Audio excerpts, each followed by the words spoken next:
En primer lugar, bienvenido al Salón de Pleno del Ayuntamiento de Utrera. Hoy, después del día del 11 de noviembre, que la 11 le da tanta publicidad, pues es un día de gran satisfacción porque de alguna manera es la puesta en escena de la recuperación del aula de la experiencia.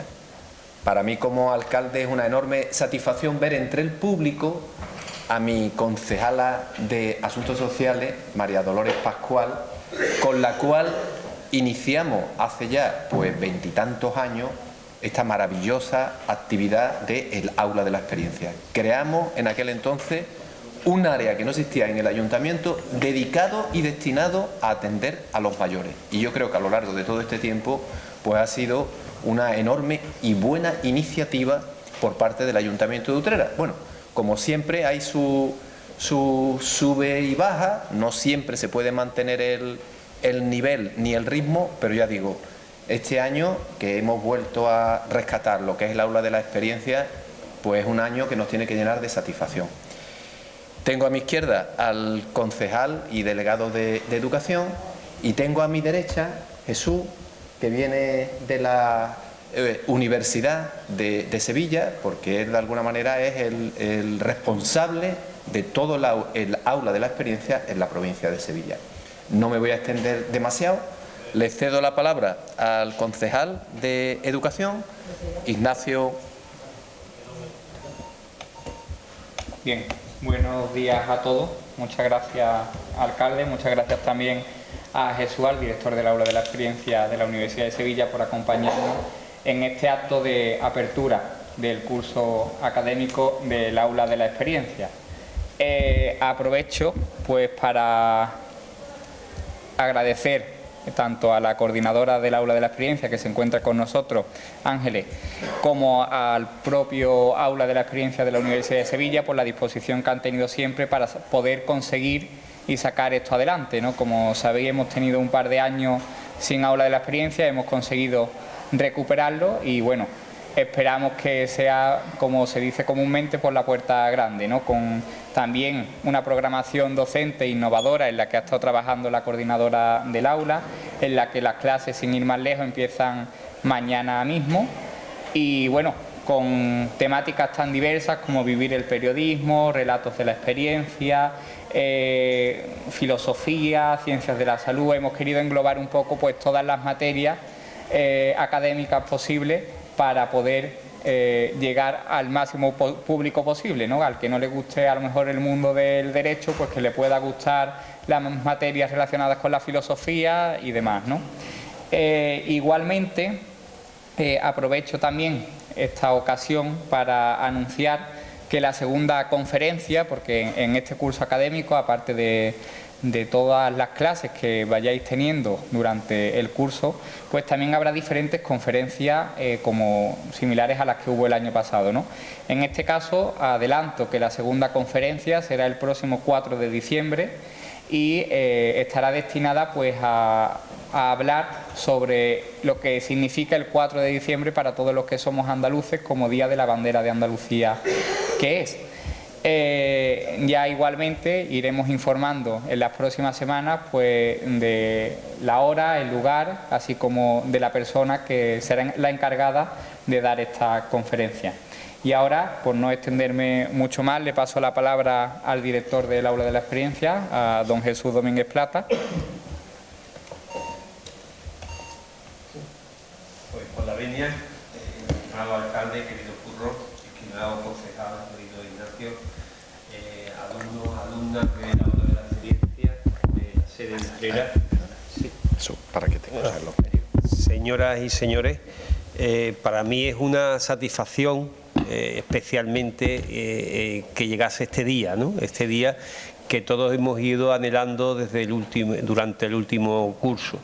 Son ya 21 años, ¿no?, que lleva el aula de la experiencia en Utrera y estoy viendo pues caras conocidas porque lleváis pues toda una trayectoria en el aula, muchos de los que habéis sido verdaderos embajadores del aula, porque el aula también un gran aporte viene de vuestra experiencia que vais contando y vais transmitiendo. Como también echo de menos, le contaba las casualidades, ¿no?, que este gozoso día pues haga que el que sea responsable del área de educación en el Ayuntamiento de Utrera fuera hijo de Juan Aguilar, que estaba señalando al alcalde, que siempre lo teníamos aquí sentado y era un verdadero embajador del aula, porque siempre llevaba su anagrama, ¿no?, del aula de la experiencia de la Universidad de Sevilla. Pues bien, lleno de recuerdos y de satisfacciones, pues también quiero hacer mención a, bueno, pues a ese año de sequía, que no ha sido tan sequía académica, porque bueno, pues los inconvenientes que surgieron para la continuidad del programa como tal no impidió, sin embargo, que el aula siguiera presente este pasado año en Utrera. Quiero además, pues eso, que le hagáis llegar también mi saludo a María Luisa Rodríguez Doblado, que se sirvió, pues, gracias a amores de Ana Gaviño, que estuvimos pues urdiendo esa presencia del aula con ese ciclo de conferencias de un nivel que difícilmente lo alcanzaría no ya cualquier sede, sino hasta la misma Sevilla, ¿no? Acordaros que comenzamos con Ruiz Gijón, con el profesor Andrés Luque, y tuvimos aquí la suerte de disfrutar de Clara Grima, que hace poco le estaban dando, como otros muchos premios, pues un reconocidísimo el reconocimiento, ¿no?, de su labor divulgadora de ciencia y cómo llenamos cualquiera de los espacios, porque también fue estratégicamente por María Luisa, fue digamos diseminado por auditorios de Utrera. Comenzamos también precisamente aquí, es decir, quisimos darle la normalidad dentro de la que se podía dar, y que sin necesidad de matrícula la universidad pues hicimos el esfuerzo de que esas conferencias y esos actos y ese teatro que también se hizo, todo fuera a cargo de los remanentes que pudimos ir rebañando, por decirlo así, porque también vosotros pues tuvisteis mucho tiempo pues aportando vuestra matrícula y vuestras ganas de hacer. Y son esas ganas de hacer las que nos dio ese entusiasmo, y pues con el entusiasmo y ánimo que en este caso Ángeles Portillo pues ha puesto en llenar, como teníamos el propósito, un contenido académico potente. Vais a tener una oferta académica de primer nivel. No es que no fueran las anteriores de peor nivel, sino que lo hemos hecho, pues eso, que no vais a ver que el contenido del programa no va a venir por inercia, como a lo mejor pasa en otras sedes, ¿no? Y en esta misma durante algún tiempo los alumnos les gusta una cosa, quieren que se repita, tal, pero claro, vosotros sobre todo, dado que tenéis un número de formación continua muy potente, 63 personas, eso hace que, digamos, la persona que lleva la coordinación se ponga las pilas, porque claro, es difícil innovarle a personas que llevan 21 años en el aula si seguimos contando con cierto profesorado que ya lo que podía dar lo ha dado. Pues claro, piensen que el aula no es impartir una charla divulgativa, no, el aula es universidad. Utrera siempre apostó por el aula, y los alcaldes que yo he tenido siempre han apostado por la educación, o sea, están en el área de educación, esto es educación.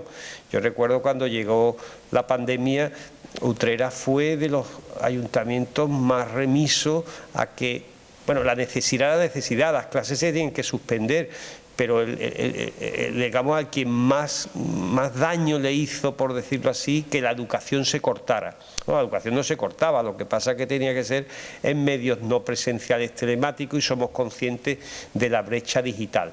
Precisamente por eso hemos hecho se ha hecho un especial esfuerzo, que yo agradezco a Ángeles Portillo, porque me podía haber dicho que no, a ese proyecto que tiene el Consejo Audiovisual de Andalucía, que con tiempos de pandemia creó un programa que se llama programa educativo Mayores con Wifi, y que se está impartiendo en este momento en esta fecha, que nace precisamente para suplir o paliar en la medida posible la brecha digital, ¿no? Esto era un proyecto que el Consejo Audiovisual en el año 2021 pues nos propuso a las 10 universidades andaluzas públicas con programas de mayores, que somos las 8 capitales, más la UPO, más la UNED, que tiene sede en Sevilla, de programa también universitario de mayores.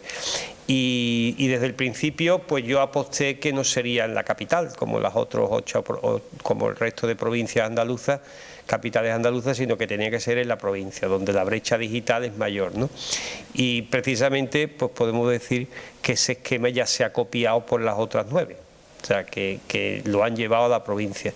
Y nosotros pues nos hemos ido a los sitios más distantes, nos hemos ido a Cazalla, nos hemos ido a donde veíamos que la brecha digital era mayor. Esto lo financia completamente el Consejo Andaluz de Audiovisual de Andalucía, y los materiales quedan como un repositorio en su página web, ¿eh? Entonces el primer año fue una lección en cada universidad. Nosotros aquel año era la pandemia, por cercanía, por tal, lo hicimos en La Rinconada, por aquello de que bueno, está a una parada del Cercanía, también por los medios, porque tenían que ser retransmitidas en streaming, en fin, una serie de medios que eran necesarios en aquel momento. Y al año siguiente pues ya se daba presencialmente las 10 sesiones en cada universidad, y desde el principio pues lo hemos hecho así en Sevilla. Y yo creo que también sería un espaldarazo pues no esperar hasta el momento que comienza el aula, que siempre es en noviembre, sino tener la ocasión de que acallar un poco esos nervios y esos deseos que siempre me mostrabais durante el año pasado. No, esto hay que recuperarlo, el aula tiene que volver. Yo no sé, el aula no se ha ido de Utrera. Lo único que pasa es que los inconvenientes burocráticos pues han hecho que pasemos este año sin programa académico, pero que nosotros seguiremos contando y aquí emplazo ya al alcalde y a la delegación correspondiente a que estamos a un paso del 25 aniversario, ¿eh? Y contaremos, algo habrá que hacer, ¿no? Y contaremos los años que han pasado, porque el aula no ha estado nunca fuera de Utrera en estos años. No ha sido una sequía liviana, ¿no? Porque el aula con ese esfuerzo hecho por las personas, porque el aula la hacemos personas. Y como yo digo muchas veces, me habréis oído que yo solamente le pongo cara amable a la cantidad de personas que hacen posible que el aula funcione y que el aula salga adelante. Me queda únicamente pues eso, agradecer al alcalde y a su equipo el esfuerzo que han hecho, fundamentalmente de saltar esas trabas que nos fueron poniendo las distintas administraciones intervinientes, y que bueno, porque hoy tengamos una feliz inauguración de un más que feliz curso, ¿no? Y bueno, y además con esta peculiaridad que a esto, en cada una de las 14 sedes asisto a las cuestiones más variopintas, pero ya hoy pues tiene el honor también el alcalde de ser el que dé porque además del oficio y ser el que dé la lección inaugural. Como siempre digo, igual que el día que clausuramos, los protagonistas sois vosotros y sois los que os imponen la beca y gozáis, ¿no? Bueno, está en el salón de pleno, el salón de la palabra de todos los ciudadanos de Utrera, recibiendo vuestra beca, sentados en los sitios de honor que eso supone. Pues hoy, sin embargo, el protagonista es el curso, y el curso no puede empezar mejor que con una lección magistral, y que tengamos también la cosa, que sea el propio alcalde el que se haya ofrecido, pues yo también tengo que agradecérselo, ¿no? Y nada, pues eso digo, que feliz curso, enhorabuena, y que tengáis un magnífico aprovechamiento, porque desde luego se ha puesto mucho esmero, y los profesores, en cuanto se le ha ido echando el lazo, porque no es fácil en el tiempo que hemos tenido completar este programa académico, también agradecerles el ofrecimiento y la disponibilidad que han tenido cuando les decíamos que Utrera tenía que recuperar el nivel que siempre tuvo, y en eso estamos. Enhorabuena.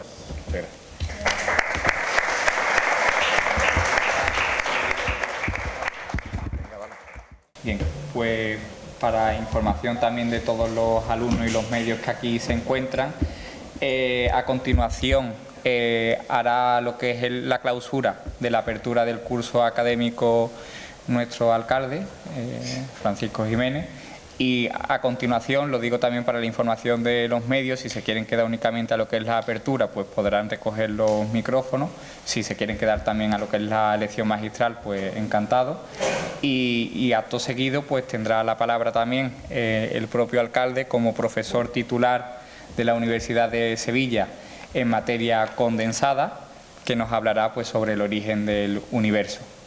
Entonces, sin nada más que decir, pues le paso la palabra al alcalde.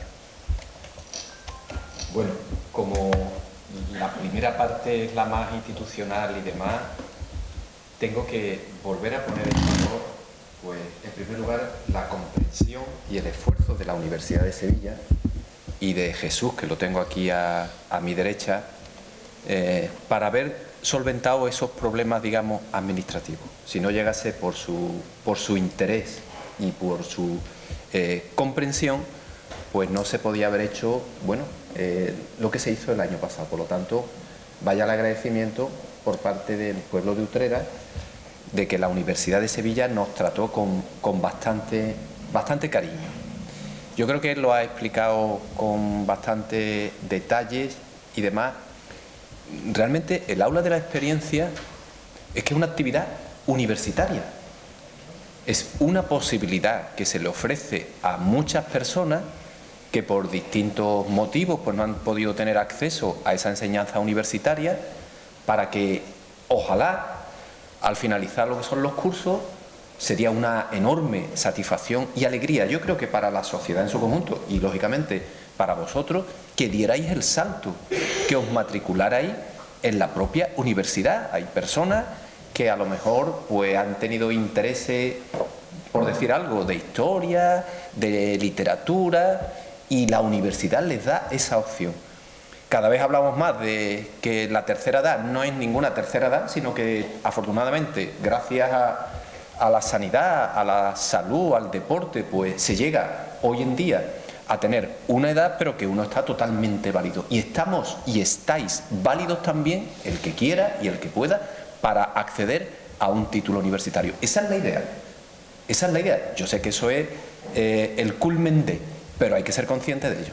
Entonces, animaros a que, ojalá, de este nuevo inicio de lo que es el aula de la experiencia, pues que puedan salir muchos potenciales universitarios y universitarias. Ese sería, desde luego, el culmen de lo que se trata con el aula de la experiencia. Y vuelvo a reiterar una vez más el agradecimiento a la universidad en la persona de Jesús, bueno, y a mi delegado de Educación, que lo tengo aquí, por haber iniciado esta nueva edición.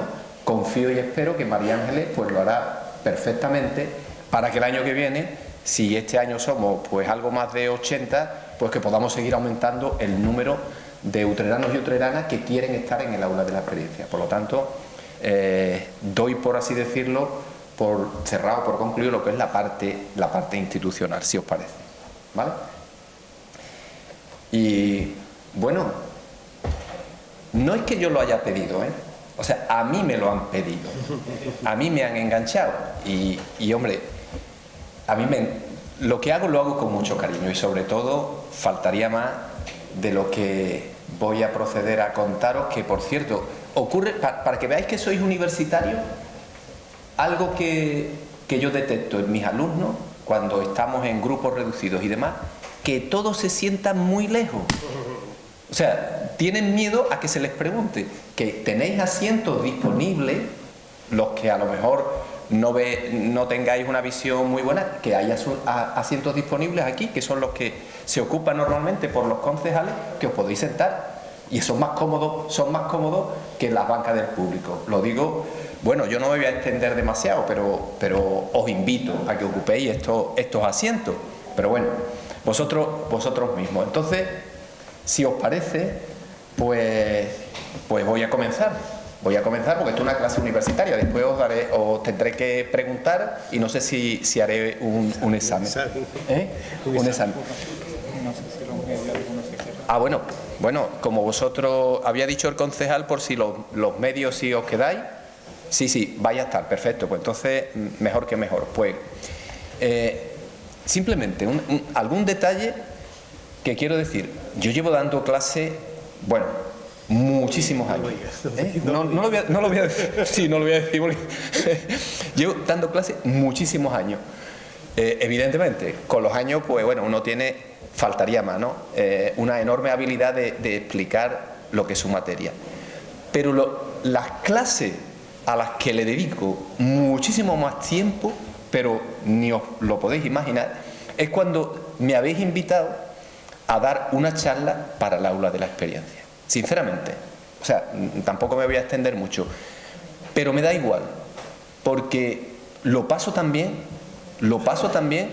que me gustaría en esta charla que os voy a dar, pues trasladaros algunas de las ideas que seguramente la habéis escuchado por la televisión, en muchos programas, etcétera, pero que después se nos quedan una serie de preguntas o de cuestiones que son tremendamente elementales. Lógicamente, posiblemente a lo largo de todo lo que es el aula de la experiencia, charlas de ciencia va a haber muy pocas. Pero bueno, con esta yo voy a intentar al menos que aprendáis o que escuchéis un poquito de lo que es la ciencia. Entonces la he titulado, me lo habían pedido, el origen del universo. Y bueno, a ver, bueno, esto es lo que me gustaría hablar, que son muchas cosas, ¿vale? Lo digo brevemente, una pequeña introducción, lo que es el método científico, cómo la ciencia llega a plantear pues sus distintas teorías, que no tienen nada que ver con otro sistema de conocimiento, por así decirlo. Después quiero explicaros, esta es la parte realmente que me gustaría que al menos pudierais entender, que salierais de esta charla por lo menos conociendo cómo se puede medir la velocidad de las galaxias y cómo se puede medir la distancia a la que se encuentran las galaxias. Eso para mí, hombre, sería, si pusiera un examen, por ahí os iba a preguntar. Contaros un poquito, pero muy poco, faltaría más, vamos, de la teoría de la relatividad, que está de alguna manera es el fundamento para entender cómo evoluciona el universo. Explicaros brevemente cómo la física es capaz de saber lo que ocurrió en los primeros segundos del origen del universo, y ya después también pues finalizar trasladando cuánto nos queda por conocer, cuánto es lo desconocido. Entonces voy a ello y espero ser suficientemente ágil para que lo entendáis. Veréis, ¿quién no queda maravillado cuando mira el cielo? Y no solamente nosotros, sino todas las civilizaciones que nos han precedido. Entonces, para mí, aunque las civilizaciones precientíficas, lógicamente, tenían mucha mitología y demás, pero para mí es la demostración de que querían conocer, querían buscarle una explicación al mundo. Un ejemplo que hoy en día nos podemos reír en el pensamiento de algunas zonas del mundo, de la India, por ejemplo, se pensaba que el mundo descansaba sobre una serie de elefantes gigantescos y que cuando los elefantes se movían de aquella manera, pues había un temblor de tierra. Y claro, ¿dónde estaban los elefantes? Pues los elefantes descansaban sobre una tortuga gigante y la tortuga gigante a su vez sobre un mar. Claro, esto hoy en día nos parece un poquito, digamos, simpático. Nuestra cultura greco-romana, pues también tenía su explicación o sus historias sobre algo tan precioso y tan maravilloso como es la famosa Vía Láctea, que yo no sé si la habréis escuchado alguna vez. O sea, el dios Zeus, como siempre, andaba ligando de aquella manera y entonces tiene un hijo con una mortal. El hijo es Hércules, que no era un dios. Y entonces Zeus le pide al dios Hermes que le ponga al niño en la cuna de Hera. Hera era la esposa de Zeus, para que el niño se alimentara de la leche de una diosa. La diosa era, por lo visto, era de armas tomar. Cuando se da cuenta de que aquel niño no era niño suyo, quitó rápidamente lo que era el pecho y entonces con la leche de Hera salió la maravillosa Vía Láctea. De ahí viene el nombre de la Vía Láctea. Bueno, no solamente los hindúes, los griegos, también nosotros, en nuestra cultura judeo-cristiana, pues tenemos también nuestras propias, digamos, mitologías de lo que fue la creación del mundo. Todo esto, como acabo de comentar, claro, todo esto son historias que el hombre busca para explicar lo que está viendo, el cielo y el universo. Claro, la ciencia es algo totalmente distinto. El método científico es tremendamente frío, porque lo que hace la ciencia es medir. Lo primero que, para crear ciencia hay que medir. Y una vez que yo tengo medidas de lo que sea, después me puedo plantear alguna teoría que después tengo que comprobar con los experimentos. Y aunque las historias anteriores son historias maravillosas y preciosas, que seguramente la habremos escuchado en más de una ocasión, pues las historias de la ciencia son un poquito, digamos, más duras. Pero son contrastables. Lo que aquí se cuenta y lo que voy a contar, pues lógicamente, esto en la medida en la que podemos decir, podemos estar seguros de lo que decimos. ¿Y cómo mide o cómo se ha medido lo que es el universo? De una manera muy breve. Nosotros, cuando hablamos de la luz, y todo el mundo conoce lo que es la luz realmente es una parte muy pequeña de lo que los físicos decimos del espectro electromagnético. Las ondas electromagnéticas son campos eléctricos y campos magnéticos. Y las ondas electromagnéticas van desde las ondas de radio, que están aquí en este extremo de aquí, pasa por las microondas, las que tenemos en casa, después llega el infrarrojo, y fijaros, el visible es una parte tremendamente pequeña dentro de lo que es el espectro electromagnético. Por encima del visible tenemos el ultravioleta, después están los rayos X y después están los rayos gamma. O sea, lo que la física, la astrofísica y la cosmología va a obtener, o qué es lo que le sirve para obtener esa información, es directamente el espectro electromagnético. Luz, sea visible, o sean microondas, o sean ondas de radio. ¿Cómo se ha llegado a obtener lo que es esta información que os digo, la observación del cielo? Bueno, la observación del cielo se hace a través de telescopios algunos, principalmente son telescopios ópticos. Habremos escuchado alguna que otra vez que en Canarias existe pues un observatorio muy importante, el de los Roques de los Muchachos, también en Andalucía, en el Calar Alto. Esto principalmente, no es únicamente, pero principalmente lo que observa es luz en el rango del visible. Después existen otros tipos de telescopios, esos tan enormes, parece como de un plato gigantesco, que son los radiotelescopios. Este tipo de telescopio lo que mide y lo que observa son una serie de ondas que nosotros no las vemos, pero que están ahí. Y aquí he puesto uno que parece un poco extraño, parece un campo de antenas. Este tipo de radiotelescopio, esto lo dejo como paréntesis para explicarlo en otro momento. En Utrera estuvimos a punto de participar en el proyecto este que se llama los FAR. Los FAR son siglas inglesas de Low Frequency Array. Tuvimos la oportunidad, pero desgraciadamente no pudimos rematarlo. Los radiotelescopios principalmente pueden detectar una época importante del universo que se llama la época oscura, que ahora contaré un poquito por encima. Aparte de lo que son los radiotelescopios, este es el más famoso, o por lo menos el que durante décadas nos ha estado dando unas imágenes espectaculares. Este es el Hubble. El Hubble, hay fotografías, podéis buscar en internet y se os puede caer la baba viendo las maravillas que existen en el universo. Bueno, aquí hay unos pequeños detalles de lo que es el Hubble.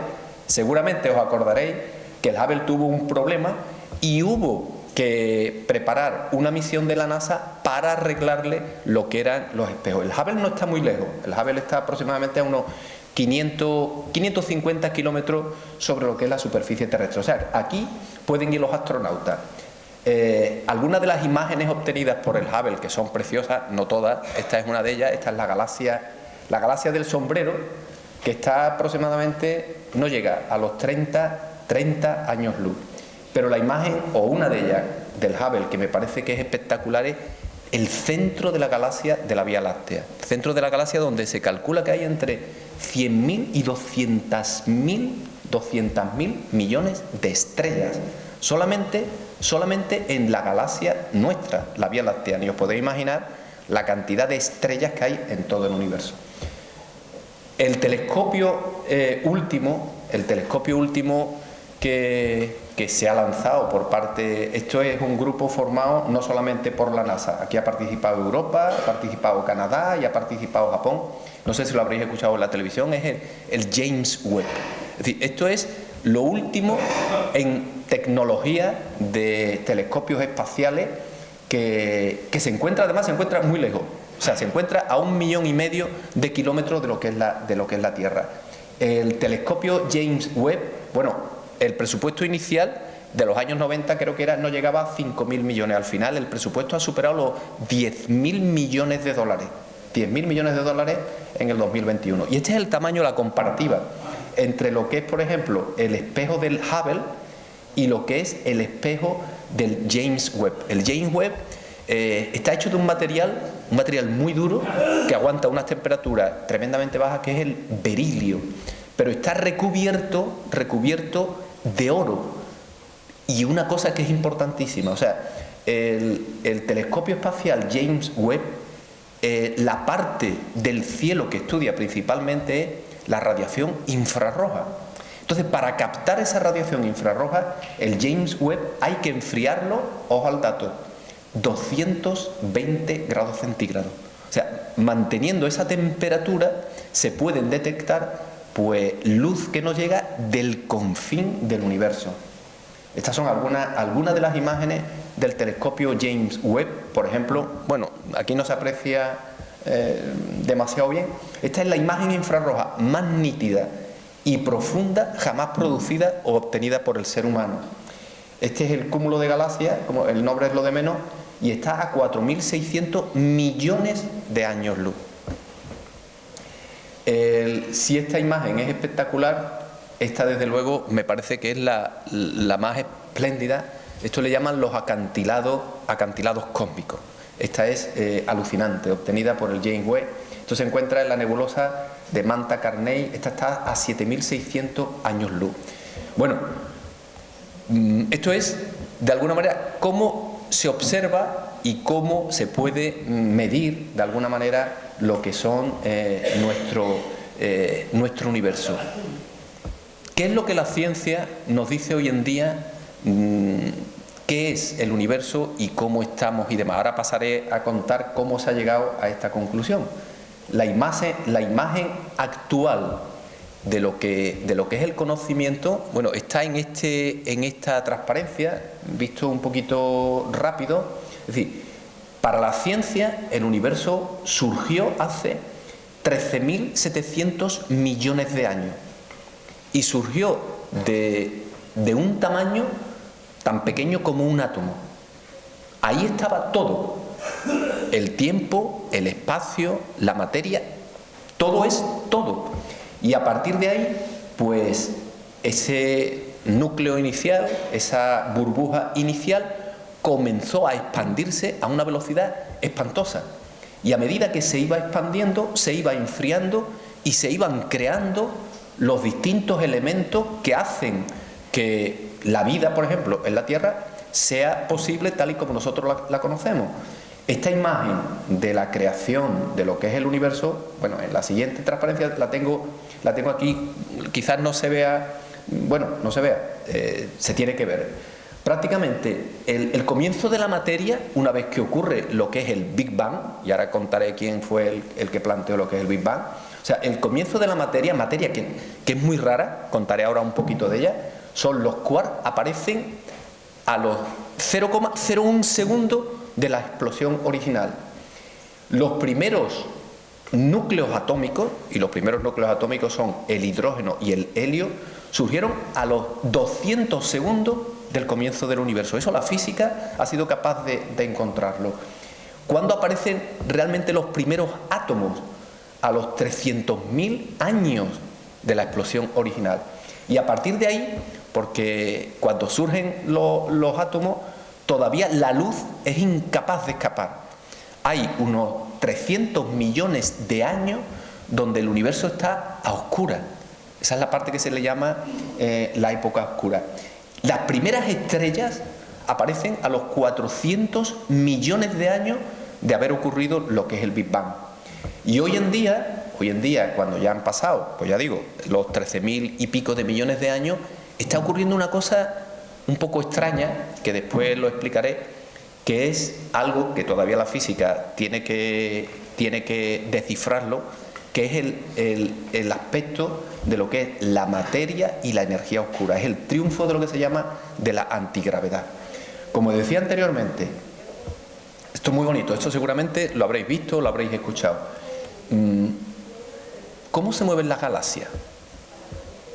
¿Cómo se mueven las galaxias? ¿Cómo podemos, el ser humano, cómo puede medir la velocidad? La galaxia más cercana que tenemos es la de, aparte de la nuestra, esa no la podemos medir, la de Andrómeda, que está muy cerquita, ¿no? No llega a los 3 años luz. Y después, ¿cómo podemos medir la distancia a la que se encuentra? Porque todo comienza, de alguna manera, pues con preguntas como esta. Bueno, pues la medida de las galaxias, aquí tengo que explicar un poquito de física, porque si no, no os vais a enterar cómo se puede saber la velocidad de las galaxias. Bueno, vosotros habéis visto seguramente alguna que otra vez cuando un rayo de luz blanca pasa a través de un prisma, pues el rayo de luz blanca se descompone en los colores del arco iris. Eso lo hemos visto y lo hemos estudiado en multitud de cosas. Lo que seguramente no habréis visto, o igual sí, es una cosa que se llama el espectro de emisión. ¿Eso qué es lo que es? Cuando, por ejemplo, calentamos un gas, digamos metano o digamos sodio y demás, y esa luz pasa a través de un prisma, resulta que aparecen estas rayas que veis aquí aparece en oscuro y aparecen unas rayas de color. ¿Qué es lo que quiero decir y qué es lo que tenéis que saber? O sea, cada elemento, me voy a fijar por ejemplo el sodio. Si nosotros quemamos sodio y estudiamos la luz que sale del sodio, resulta que aparecen unas rayas características. Luego, sin que el ser humano esté, por ejemplo, en el Sol, la ciencia es capaz de saber que en el Sol hay un elemento como el helio. O podemos coger la luz del planeta Júpiter y podemos saber que allí hay hidrógeno. O podemos conocer que en el planeta Marte, sin tener que ir para allá, pues tiene hierro. Simplemente analizando lo que es la luz que nos llega de aquel lugar. Bueno, esto tiene una explicación. En mecánica cuántica me la voy a saltar, porque si no me va a dar tiempo de explicar. Si alguien después tiene alguna pregunta, le explico cómo se ven este tipo de rayas. O sea, que analizando la luz podemos conocer qué elemento es el que hay allí. Perfecto, eso lo habéis entendido perfectamente. Entonces, cada elemento químico tiene su huella dactilar. Es decir, analizando la luz que nos llega de donde sea, podemos saber qué es lo que hay allí. Si hay hierro, si hay cromo, etc. Bien, ahora viene la segunda idea de la física, que también esta es importante y es clave. En alguna que otra ocasión, cuando uno está en la calle, sobre todo en Sevilla, aquí en Utrera menos, pero cuando estamos andando, alguna que otra vez hemos escuchado la sirena de una ambulancia. Y nosotros podemos distinguir cuando la sirena se está alejando de nosotros o cuando la sirena se está acercando a nosotros. Ese fenómeno, en física, se conoce como el efecto Doppler. Es decir, cuando la ambulancia viene hacia nosotros, el sonido es más agudo. Y cuando la ambulancia se aleja de nosotros, el sonido pues no es tan agudo, se hace un poquito más suave. Ese efecto se denomina el efecto Doppler. Por cierto, el efecto Doppler, ya como tenemos cierta edad, cuando nos miran los trombos en las piernas y demás, lo que se está aplicando es efecto Doppler, para ver cómo los glóbulos rojos se mueven dentro de la sangre. Pero bueno, aquí estamos hablando del cielo. O sea, que analizando la frecuencia a través del efecto Doppler, yo sé si algo se está acercando o algo se está alejando. Por ejemplo, la DGT, los radars de la DGT, el efecto que están utilizando para ponernos las multas es también el efecto Doppler, ¿vale? Bueno, pues la idea es muy sencilla. O sea, cuando algo se acerca hacia nosotros, la frecuencia aumenta. Y cuando algo se aleja, la frecuencia disminuye. Muy bien. Pues entonces los astrofísicos, analizan la luz de una galaxia. Y aquí en la Tierra sabemos, por ejemplo, estaba poniendo antes el ejemplo del sodio. El sodio tiene una raya en cierto lugar. Cuando yo analizo la luz que me llega de la galaxia, la que sea, yo veo que esas rayas se han desplazado. Si se desplazan a lugares más agudos, entonces la galaxia se está acercando. Mientras que si se aleja hacia el rojo, la galaxia se está alejando. Fijaros, estas cosas hoy en día nos parecen muy sencillitas porque alguien las descubrió. Pero el mérito es, por así decirlo, al genio que por primera vez vio la posibilidad de medir cómo se mueven las galaxias, sencillamente analizando la luz y viendo esas rayas espectrales cómo se habían desplazado. Habréis escuchado, creo que en más de una ocasión, el corrimiento hacia el rojo. Bueno, pues el señor que descubre y que mide precisamente la velocidad con la que se desplazaban muchas galaxias espirales, es este señor de aquí, Besto Slipper. Prácticamente, fijaros, en la Primera Guerra Mundial, en 1914. Pero en aquella época, cuando este hombre midió las velocidades a las que se estaban desplazando, él estudió principalmente galaxias espirales. La ciencia no estaba preparada. O sea, el hombre contó todo lo que era su investigación y demás, y eso quedó ahí como quien dice, en el cajón del olvido. Pero ya se habían hecho medidas de la velocidad a la cual, ya digo, las galaxias se están moviendo. Ya sabemos cómo se mide. Bien, cómo se mide la velocidad. ¿Y cómo sabemos a qué distancia se encuentran las galaxias? Bueno, pues el sistema para ver dónde se encuentran o a qué distancia se encuentran las galaxias, también esto es un poquito de matemática, pero bueno, tampoco es muy complicado, es mediante lo que se denomina una triangulación. Es decir, nosotros, esta es la Tierra, aquí se encuentra la Tierra, y miramos la posición de una estrella, por ejemplo, en el mes de enero, y después medimos dónde está la posición de la estrella en el mes de junio, julio, y entonces vemos que la estrella se ha desplazado. Entonces, sencillamente, por lo que se llama una triangulación, se puede medir la distancia a la que se encuentran las galaxias. Este sistema se denomina en física el sistema de paralaje. No voy a entrar en detalle, pero el primero que los midió fue en el siglo XIX, 1838, un tal Friedrich Bessel. Esta es la primera medida de las galaxias. No es la única, porque este sistema vale cuando las galaxias no están demasiado alejadas. Cuando las galaxias están muy lejos, hay que utilizar otras técnicas. Las técnicas, la digo brevemente, que está un poquito más complicado, se basa en la luminosidad de la galaxia. De estas simplemente digo que la primera a la que se le ocurrió, mujeres en ciencia y en física hay muy pocas, pero esta sí fue una mujer, fue Henrietta Leavitt. Fue la primera que, analizando la luminosidad que nos llega de ciertas galaxias, no me voy a entretener demasiado, pues pudo medir la distancia a la que se encuentran, ya digo, ciertas galaxias. Ya se sabe la velocidad y ya se sabe la distancia. Pues hay un señor que por lo visto estuvo en la conferencia inicial, en la conferencia inicial de Slipper, que es este señor que está aquí, Edwin Hubble, en los años 30. ¿Y qué es lo que hace Hubble? Pues Hubble coge las velocidades de las galaxias que había medido Slipper y las distancias que se habían obtenido por distintos métodos. ¿Y qué es lo que hace? Esta gráfica es la original de Hubble. En esta gráfica, en la parte vertical, está la velocidad a la que se están desplazando las galaxias. Y en el eje horizontal están las distancias a las que se encuentran las galaxias. Y que, hombre, los que sabéis un poquito de matemáticas, aquí hay una línea recta.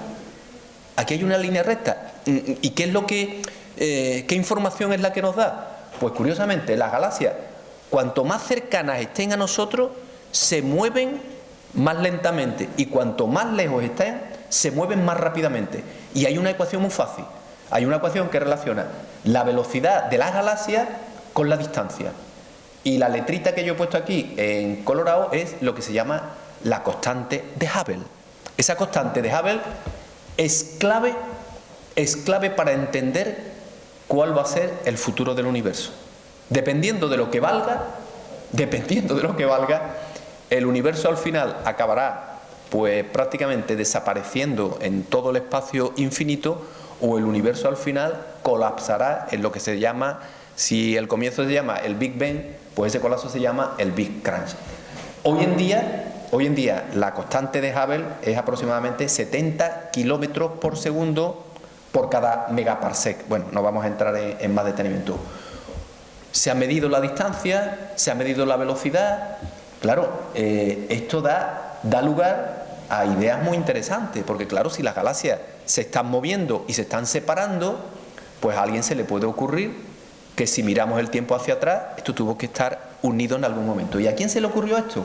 Bueno, viene aquí, hombre, por supuesto, la teoría fundamental y la teoría clave para entender lo que es la evolución del universo, hombre, si no conocéis a este señor, malo, porque este es el físico más famoso de todos los tiempos. Con los pelos, peluquero no tendría el pobre, porque siempre la foto que nos ponen es la misma. Este es Albert Einstein, y con su teoría de la relatividad. Ojo, la teoría de la relatividad, fijaros en lo que son los tiempos. La teoría general de la relatividad, Einstein, es 1919. O sea, años con posterioridad a todo lo que se había obtenido. La teoría de la relatividad, dicho de una manera muy breve, la teoría de la relatividad nos ha contado historias y conocimientos tan espectaculares que hoy en día todavía, por así decirlo, no llegamos a entenderlo. O sea, la teoría de la relatividad nos dice que el espacio, el tiempo y la materia, de alguna manera, se moldean unos a otros. El tiempo que durante toda nuestra vida hemos creído que era el mismo para todo el mundo, no lo es. Dependiendo de cómo uno se esté moviendo, el tiempo pasa más rápido o pasa más lento. Hay historias espectaculares. O sea, aquí he puesto algo que alguna que otra vez habréis escuchado, que es lo que le llaman la paradoja de los gemelos. Es decir, imaginaros que hay un gemelo que va en una nave espacial a una velocidad enorme, casi la velocidad de la luz, al 0.9 la velocidad de la luz, y curiosamente, para la astronauta han pasado únicamente 4 años, mientras que para su hermana, que se ha quedado en la Tierra, han pasado 10 años. Esto nos lo muestra la teoría especial de la relatividad. No solamente esto, la teoría general de la relatividad, que es muchísimo más compleja que esta. Este es un pequeño ejemplo mental que le encantaba a Einstein, para que nosotros entendiéramos cómo la gravedad es capaz de doblar los rayos de luz. Y el ejemplo es muy sencillo. Esto es un ascensor que está quieto, y un señor abre una linterna y el rayo de luz viene en línea recta. Mientras que cuando el ascensor sube hacia arriba, acelerado, este está a una velocidad constante, cuando sube hacia arriba, pero con una aceleración, lo que se observa es que el rayo de luz se curva. Pues es lo mismo que hace la gravedad. Cuando en el espacio tenemos un cuerpo masivo, lo que hace la luz es que se curva alrededor de lo que es ese cuerpo masivo. Dicho de una frase, la materia le dice al espacio cómo curvarse, y el espacio le dice a la materia cómo se tiene que mover. Esto es la teoría general de la relatividad. Si queréis realmente entender la evolución de lo que es el universo, lógicamente hay que meterse a estudiar teoría general de la relatividad, que no es el objetivo de la charla, ni muchísimo menos. Pero por lo menos que lo sepáis, que el fundamento teórico ya estaba. Estaban las medidas por una parte que habían hecho estos señores, Hubble, Slipper, etcétera. Se tiene la teoría y después hace falta otra idea genial. La idea genial la tiene, curiosamente, un sacerdote belga. Curiosamente, los padres, por así decirlo, los que nos dijeron que el universo había empezado en un momento y había surgido el tiempo, el espacio y demás, no fue Einstein, fue Georges Lemaitre, o Lemaitre en francés, y este otro, Georges Gamow, que este era un poco gamberro, pero era un tío genial. Entonces, es curioso de que Lemaitre, en cierto congreso muy famoso, pues va a Einstein y le plantea lo que el hombre había descubierto haciendo uso de la teoría general de la relatividad. Y lo que le dijo Einstein, lo he puesto ahí, dice, he leído su artículo, sus cálculos son correctos, pero su física es abominable, porque Einstein pensaba que eso no podía ser así, no podía el universo haber empezado en un punto. Y de George Gamow he pillado esta frase que también es curiosa, dice, se tardó menos de 1 hora en hacer los átomos, unos pocos cientos de millones de años en hacer las estrellas, pero se tardaron 5.000 millones de años en hacer el hombre. George Gamow es otro individuo genial, porque George Gamow, cuando todavía no se había medido, él predijo que si la teoría de Lemaitre era correcta, el universo en cierto momento tenía que haber emitido una radiación, la radiación del fondo de microondas, que se tendría que detectar, que se detectó, por supuesto, muchísimos años con posterioridad. Además, George Gamow pues, fue un teórico que también predijo que si esto era tal como se estaba planteando, las abundancias de los distintos elementos en el universo, es decir, por qué hay el hidrógeno que hay, por qué hay el helio que hay, etc. Esto lo predijo George Gamow. Bueno, más o menos, ¿qué es lo que tenemos y cuáles son los fundamentos, de alguna manera, de lo que es el universo y el universo en expansión? O sea, para entender todo lo que es nuestro universo hay dos hipótesis, que el universo es isótropo y homogéneo. ¿Esto qué es lo que es? Que si uno se sitúa en cualquier punto del universo y mira lo que hay alrededor, en cualquier punto ve lo mismo. No hay una dirección preferente. Hombre, no hay una dirección preferente en una escala enorme, pero claro, nosotros estamos en un rinconcito de la Vía Láctea y nosotros vemos que las cosas son distintas. Pero a gran escala, el universo es totalmente homogéneo en cualquier lugar. ¿Cuál es la teoría para entender la evolución del universo? La teoría general de la relatividad. Es la única teoría, la teoría que se le debe evidentemente a Albert Einstein.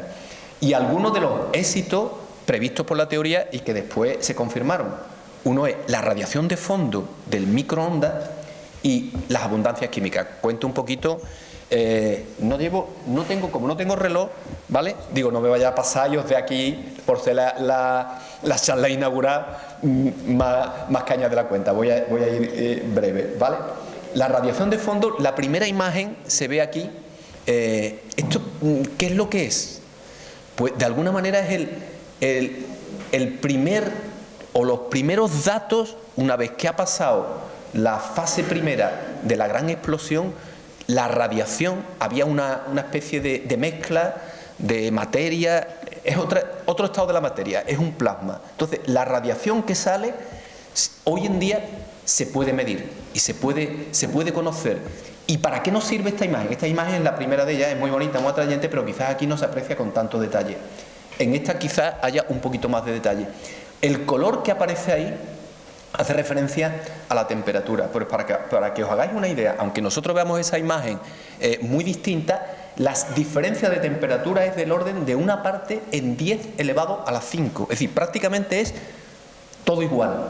Antes os decía, el universo es homogéneo e isótropo. Cuando explota originariamente no hay particularidades ni rugosidades especiales. Esta imagen se ha publicitado no sé cuántas veces y hay una cantidad de investigación porque estas pequeñas diferencias han podido provocar en el devenir del tiempo, pues a lo mejor la creación de ciertos cúmulos de galaxias, etcétera. Este es un éxito tremendo de lo que es la teoría del Big Bang. No solamente el tema de la medida de la radiación del fondo de microondas, sino que con la física de partículas, y aquí voy a pasar un poquito por encima, pero bueno, por lo menos que lo conozcáis, ¿no? Es decir, ¿cuál es el modelo, la ciencia cuando hablamos de la materia y demás? ¿Materia qué? Porque nosotros estamos acostumbrados a nuestra experiencia personal, pero después la física baja a decir cuáles son realmente todos los fundamentos.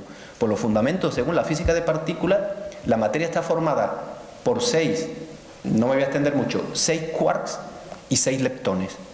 Y los portadores de fuerza son el fotón, que lo conocemos, el gravitón, los gluones, el W y el Z. No me paso un poquito por aquí, ¿vale? Pero bueno, para que os hagáis una idea, eso sí que más o menos lo hemos estudiado en el colegio, lo que es un protón y lo que es un neutrón.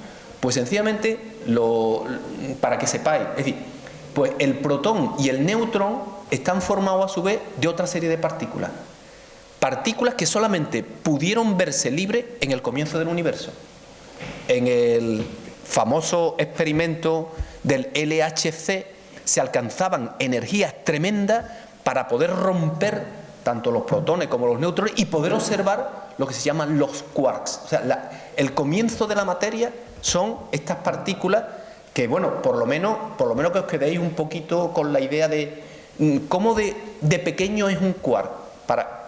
A ver si yo lo explico. O sea, en un cabello, el tamaño de un pelo humano, en el grosor puede haber del orden de 1 millón de átomos, ¿vale? En el grosor de un cabello, 1 millón de átomos. Pues imaginaros que un átomo tiene el tamaño de la Tierra, ¿vale? Que un átomo tiene el tamaño de la Tierra. ¿Cuál es el tamaño de un quark? Pues el de una chincheta. El de una chincheta. Es decir, os podéis imaginar, o sea, para poder romper lo que sería un protón o un neutrón, la energía que se necesita. Pero este de alguna manera es la primera materia. De lo que estamos hechos, protones, neutrones, sí, pero por detrás están los quarks y otras partículas que son los leptones. Voy a pasar de ello. Entonces, con la teoría del Big Bang, pues aquí tenéis cuándo se forman los primeros átomos, como decía anteriormente. O sea, entre los 10 segundos y los 20 minutos después de la explosión, se forman los primeros átomos. ¿Y cuáles son? El hidrógeno. En el universo, el 75% de la masa conocida es hidrógeno. El 25% es helio y un 2% litio. Eso es lo que se forma prácticamente en el comienzo del universo. La pregunta y la cuestión, ¿y el resto de los átomos cómo se forman? El resto de los átomos, tiene otra literatura y en otro momento lo podemos hablar, se forman en el interior de las estrellas. Pero en el comienzo del universo, esta es la materia. El litio, por ejemplo, del que hoy en día tanto se habla, del litio para las baterías. O sea, en el comienzo del universo, estos son los átomos que realmente se crean. Y la teoría es capaz de explicar precisamente el tanto por ciento que aquí estoy mostrando.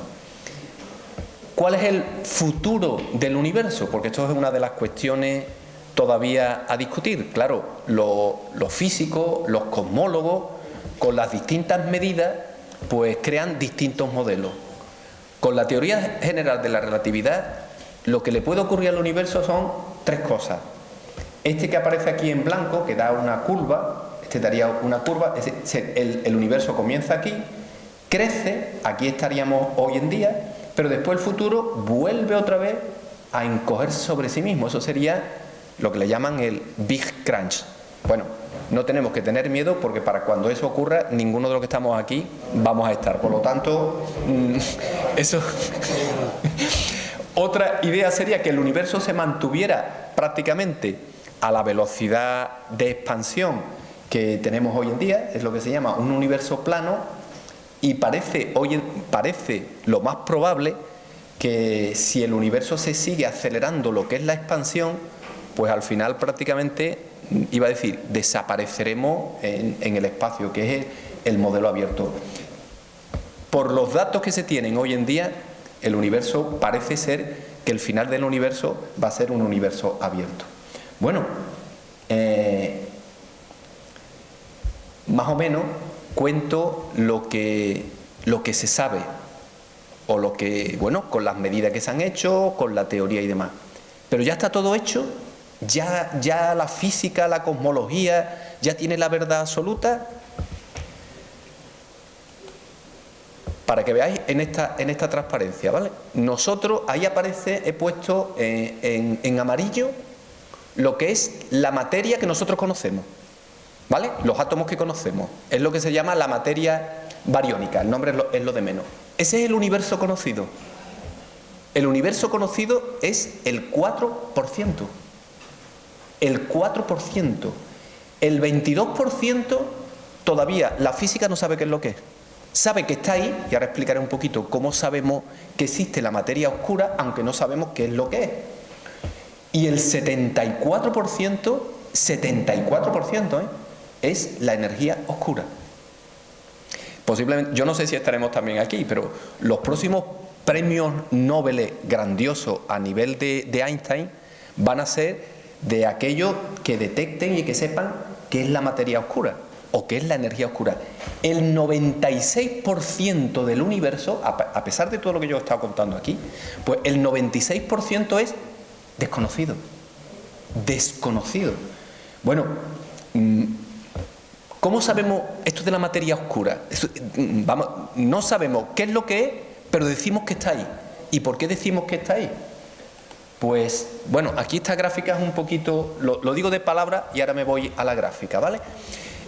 Cuando uno tiene una galaxia en espiral, pues con la física uno puede saber cuál es la velocidad de las estrellas dependiendo de cómo de cerca estén al centro de la galaxia, ¿vale? Y la idea es muy sencilla, es decir, a medida que uno está más cerca, pues la velocidad es más grande. Y cuando yo me retiro del centro de la galaxia, eso es lo que dice la teoría, cuando yo me retiro del centro de la galaxia, la velocidad tendría que ser más pequeña. Bien, a lo mejor aquí lo podéis ver con más claridad lo que estoy diciendo. ¿Y qué es lo que se mide? Pues lo que se mide es que cuando uno se aleja del centro de la galaxia, la teoría dice que la velocidad tiene que ser más pequeñita. No, pues la velocidad se mantiene constante. Este es el dibujito que hay aquí. Es decir, esto sería, por así decirlo, una galaxia, lo que estamos viendo, lo que estamos midiendo. Entonces, las estrellas que se encuentran en esta zona, de alguna manera, pues bueno, cuando se mide la velocidad, cumplen con lo que es la teoría. Mientras que cuando uno mide la velocidad de galaxias que están en el borde, resulta de que en vez de ser una velocidad más pequeñita, se ha mantenido. ¿Qué es lo que dice la teoría? Pues aquí dentro tiene que haber algo. No sabemos qué es lo que es. No se sabe qué es lo que es, pero que está. Está. Y eso es lo que se denomina la materia oscura. Que ya digo, la materia oscura es el veintitantos por ciento de la materia del universo. Ojo, el veintitantos por ciento, 5 veces más de lo que conocemos. Y ya lo que ya es tremendo, antes os explicaba cómo se miden, ¿vale? Cómo se miden la velocidad de las galaxias, ¿vale? De alguna manera, brevemente, es cómo se mueven hacia el rojo esas líneas espectrales, ¿vale? Pues cuando se miden las galaxias que están muy, muy alejadas, el sistema de medida es un poquito diferente porque se basa en un tipo de supernova, resulta de que lo que nos dice la ciencia es que las galaxias que están más alejadas se mueven todavía mucho más rápido que lo que es la simple ley de Hubble. Claro, aquí tenéis el dibujito de alguna manera como una campana. Este sería el Big Bang. Aquí ocurre la explosión, pero a medida que pasa el tiempo, pues la velocidad con la que se mueven las galaxias es cada vez más rápida. ¿Y cómo es que, la pregunta, cómo es que se mueven más rápida si nosotros sabemos en física que la fuerza gravitatoria es una fuerza atractiva? Debería de moverse pues un poquito más lento. ¿Qué es lo que está haciendo que las galaxias se estén separando a esa velocidad enorme? Esa energía se ha calculado y es lo que se denomina la energía oscura. El 75% de la energía del universo es algo que hoy en día no se sabe qué es lo que es. Por lo tanto, yo os invito, en primer lugar, que os matriculéis en física y que os hagáis expertos en teoría general de la relatividad. Bueno, ya acabo, pero acabo con algo que, bueno, de alguna manera para entender lo poquito que somos, que nos creemos que somos los dueños y los amos del universo y bueno, de vez en cuando hay que tener esa humildad, igual que la ciencia conoce tanto, fijaros, el 96% hoy por hoy desconocido. Esto que acabo de... esta última transparencia no se ve muy bien, pero esta transparencia, ¿quién la hace? O esta idea, ahora os la explico. Esta idea la hace ¿Os acordáis del programa Cosmos de Carl Sagan? Pues esto se le ocurrió a Carl Sagan. Esto se llama el calendario cósmico. ¿Y qué es el calendario cósmico? Pues la edad del universo, 13.000, vamos a decir, 14.000 millones de años. Bueno, pues vamos a concentrar la edad del universo en un año. Imaginemos que todo lo que es la historia del universo, ¿vale?, la podemos condensar en un año. Pues fijaros, aquí empieza el año, en el mes de enero, evidentemente, aquí ocurre el Big Bang, aquí ocurre todo lo que más o menos he estado intentando contar. ¿Cuándo aparece la Vía Láctea? En el mes de mayo. En el mes de mayo es cuando aparece la Vía Láctea. ¿Y cuándo empiezan a aparecer los seres vivos? Pues los seres vivos aparecen en el último trimestre del año, en el mes de noviembre y en el mes de diciembre. Y ya si nos vamos al mes de diciembre, los dinosaurios, pues los dinosaurios desaparecen, el tiranosaurio rey y demás, el día 30 de diciembre. El día 30 de diciembre es la desaparición de los dinosaurios con la caída del meteorito. ¿Cuándo aparecen los seres humanos? A las 10:30 de la noche. A las 10:30 de la noche es cuando aparece el ser humano. ¿Cuándo empiezan las migraciones de los humanos desde Asia y desde África? A las 11 horas 59 minutos. 11 horas 59 minutos. ¿Cuánto es la edad de un humano en comparación con la edad del universo? 0,2 segundos. 0,2 segundos. Eso es lo que representamos, la edad nuestra en comparación con la edad del universo, que ya digo que son los 14.000 millones de años. Bueno, espero no haberos aburrido demasiado y muchísimas gracias por vuestra atención.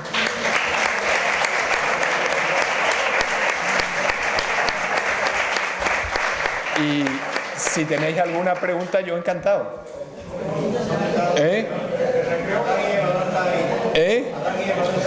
Adán y Eva están en las ideas estas bonitas.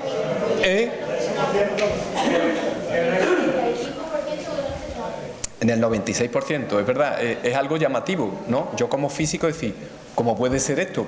Pues así es, Vamos, ahí hay muchas teorías y demás, pero hoy por hoy es algo totalmente desconocido. Pero bueno, espero que por lo menos hayáis aprendido un poquito, sobre todo de cómo se mide la velocidad y cómo se mide la distancia, porque a partir de ahí es donde surge prácticamente todo. No os voy a decir que estudié la teoría general de la relatividad, pero bueno, esa es la teoría, ¿vale? Bueno, pues muchísimas gracias, muchas gracias, ¿vale? Venga, levantamos la sesión.